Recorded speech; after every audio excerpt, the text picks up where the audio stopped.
Hello dear students, welcome back to our channel. This is Rahul and you are watching Excellent Learning. आज की इस video में हम class 9th का worksheet number 5 करेंगे। ये हमारी साइंस की वर्कशीट है और आज जो हमारा टॉपिक है वो है एयर पॉल्यूशन। अब ये एयर पॉल्यूशन क्या होता है ज़रा पढ़ते हैं क्या दे रखा है आज की वर्कशीट में। लिखा हुआ है Sneha class 9th student was talking to her mother about how she enjoyed the fresh air and clear sky during the lockdown period. कौन किसको बता रहा है? तो बेसिकली स्नेहा अपनी मामा से बात कर रही है कि उसने कितना मज़ा किया फ्रेश एयर वगैरह और साफ साफ जो आसमान दिखाई दे रहा था। ऐसा क्यों लॉकडाउन में, क्यों ऐसा? क्योंकि देखो बताते हैं। Her mother said that this happened due to decrease in air pollution. Sneha could recall that Delhi was enveloped under blanket of smog a few months ago. यहाँ पर देखो बात क्या हुई कि स्नेहा को फिर याद आया कि दिल्ली कुछ दिन पहले एक पूरा का पूरा ब्लैंकेट के मतलब स्मोक के ब्लैंकेट के अंदर थी। ऐसा क्यों था? क्योंकि बहुत सारा पॉल्यूशन जो था वो दिल्ली में हो चुका था। बट क्या हुआ कि जब लॉकडाउन हुआ तो गाड़ियाँ चलना बंद हो गई, ट्रैफिक होना बंद हो गया। तो कई सारी जो एयर पॉल्यूशंस होने की जो चीज़ें होती हैं, वो carbon dioxide, sulphur dioxide, nitrogen, dust particle, ये सारी चीज़ें कम होने लग गई जिससे एयर पॉल्यूशन कम हो गया। तो ये थी कहानी हमारी। अब ज़रा देखते हैं आगे क्या दे रखा है। आगे दे रखा है air pollution was a matter of grave concern, a few thing that ran across her mind where. अब यहाँ पे क्या लिखा हुआ है? So when air is contaminated by unwanted substance which have a harmful effect of on both the living and non-living, it is known as air pollution. So what is air pollution? जब air के अंदर कुछ ऐसी harmful चीज़ें, unwanted चीज़ें अंदर लग जाती हैं, जुड़ जाती हैं, तो फिर क्या होता है कि उससे लिविंग थिंग्स और नॉन लिविंग थिंग्स दोनों को ही नुकसान पहुंचता है, दोनों ही के लिए हार्मफुल होता है। इसी को एयर पॉल्यूशन कहते हैं। The substance which contaminated with the air are known as air pollutant। और जो उस एयर के अंदर वो जो पार्टिकल्स घुस जाते हैं उसे कहते हैं air pollutant. Oxides of carbon, sulphur, nitrogen, dust particles, pollen grain, etc. All these all are the examples of air pollutants. Okay. Now try to match source of air pollutant from the box with their picture. So factory, देखो आप यहाँ पे आपको choose करना है। तो देखो factory emissions वो कहाँ से होता है? तो बेसिकली देखो ये जो है आपका, ये देखो यहाँ से होता है। ठीक है, फैक्ट्रीज का भी। और वेहिकुलर इमिशन, एक तो फैक्ट्रीज में से जो धुआं आता है और एक जो आपका क्या कहते हैं कार वगैरह से धुआं आता है। तो व्हीकल का ये हो गया, व्हीकल वाला और फैक्ट्री वाला। और उसके बाद काउ डंग केक बर्निंग, जो गाय के उपले होते हैं, गाय के गोबर के उपले, गाय के नहीं आई I मीन mean, तो गाय के उपले जो होते हैं, इसके लिए मैं अलग कलर ले लेता हूँ ताकि आपको क्लियरिटी रहे। तो अब ये जो आपका गाय के उपले हैं, इनको जब जलाया जाता है तो भी इसमें से जो पार्टिकल्स होते हैं वो एयर में अट्रैक्ट हो जाते हैं। ठीक है। और दूसरा आपका तीसरा जो है वो है फायरवुड बर्निंग। तो इन तीनों चीज़ों से आपका एयर पॉल्यूशन बढ़ता है। ठीक है, इसके अलावा बहुत सारी चीज़ें हैं, यहाँ पे मेनली तीन चीज़ों को बारे में बताया गया है। अब ज़रा आगे बात करते हैं। आगे देखो, smoke, this is thick fog like layer is in the atmosphere especially during winter, made up of fog and smoke. Identify the picture where you can see the dense smoke.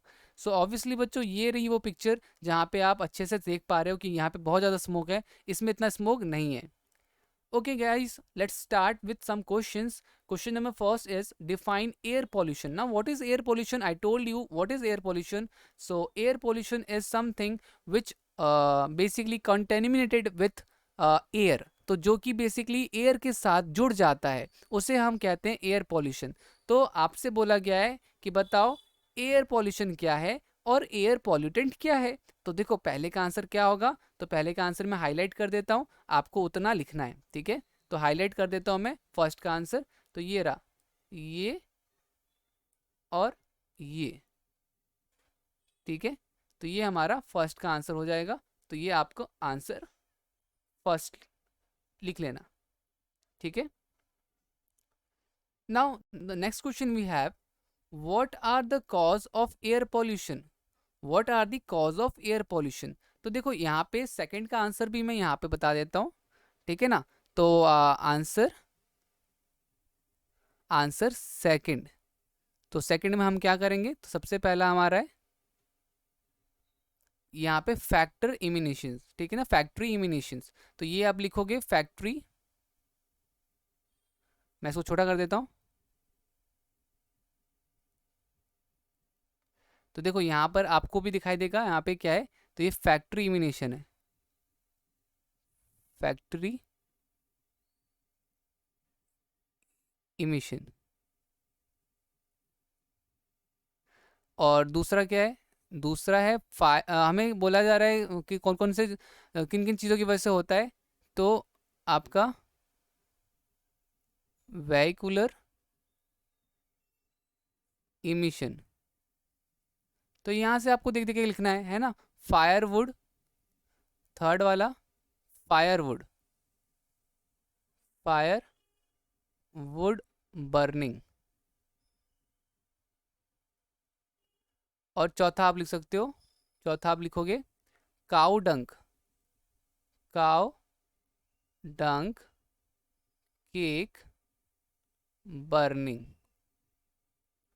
तो गाइज मैंने आपको लिख के भी दिखा दिया है, इसको अब मैं वापस जूम कर देता हूँ, तो आपके लिए यहाँ पे क्लियरिटी होगी कि इस तरह से आपको लिखना है, ठीक है ना। सो आई होप ये क्लियर हो गया। तो इसको मैं मिटा देता हूँ, आप इसको अच्छे से लिख लेना। ओके गाइज, अब ज़रा हम बात करते हैं अगले क्वेश्चन की ओर। इसको मैं मिटा देता हूँ, आप सब इसको ऊपर से देख करके लिख सकते हो। कहाँ कहाँ से देख करके लिख सकते हो, तो यहाँ से आप देख करके लिख सकते हो। आप अगर आप चलो मैं आप सबके लिए इसको हाईलाइट कर देता हूँ, ठीक है ना। तो इसको मैंने हाईलाइट कर देता हूँ। तो एक ये हो गया, ये वाला, ये वाला, और ये चारों। तो ये आपका आंसर कौन सा हो जाएगा, तो ये हमारा आंसर जो होगा वो आंसर सेकंड होगा, ठीक है। वापस से मैं हाईलाइट कर देता हूँ। तो ये हमारा आंसर सेकंड हो गया, आंसर सेकंड। अब अगला देखते हैं, व्हाट इज स्मोक, स्मोक किसे कहते हैं। तो देखो स्मोक का आंसर हमारा यहाँ पे ये हो जाएगा, आंसर थर्ड। जो थिक लेयर होती है एटमॉस्फेयर की, उसे हम कहते हैं। इसको मैं हाईलाइट कर देता हूँ इससे, ठीक है। ये हमारा आंसर थर्ड हो जाएगा।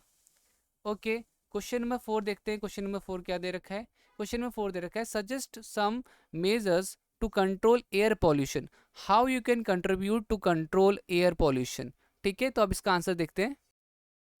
तो अब यहाँ पर आपके पास कुछ भी आप कैसे किस तरीके से आप पॉल्यूशन को कम कर सकते हो। तो देखो सबसे पहला तो क्या है कि आंसर में हम क्या लिख सकते हैं, आंसर 4 में वो हम लिख सकते हैं प्रिवेंशन,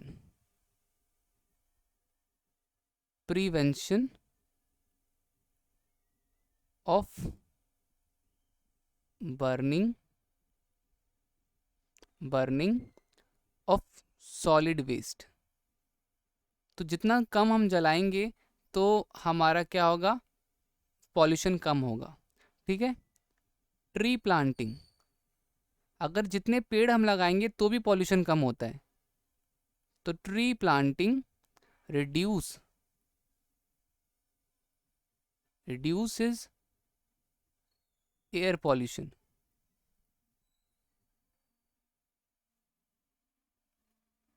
ठीक है। और आप क्या कर सकते हो, सो यहाँ पर मेंटेन या लिख सकते हो आप कुछ भी, जैसे कि कम क्रैकर्स यूज़ करना, लेस बेसिकली पार्टिकल्स को इस्तेमाल करना। तो हम यहाँ पे लिख सकते हैं एक यूज़ ऑफ स्क्रबर्स, ठीक है। या लिख सकते हैं मेंटेनेंस एंड सर्विसिंग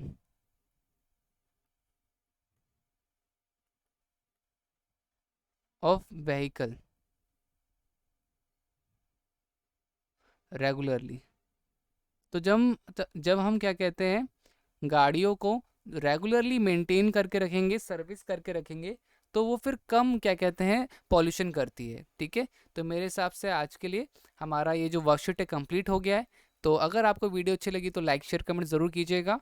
मिलते हैं अगली वीडियो में, आज के लिए इतना ही, तब तक के लिए bye bye and take care बच्चों।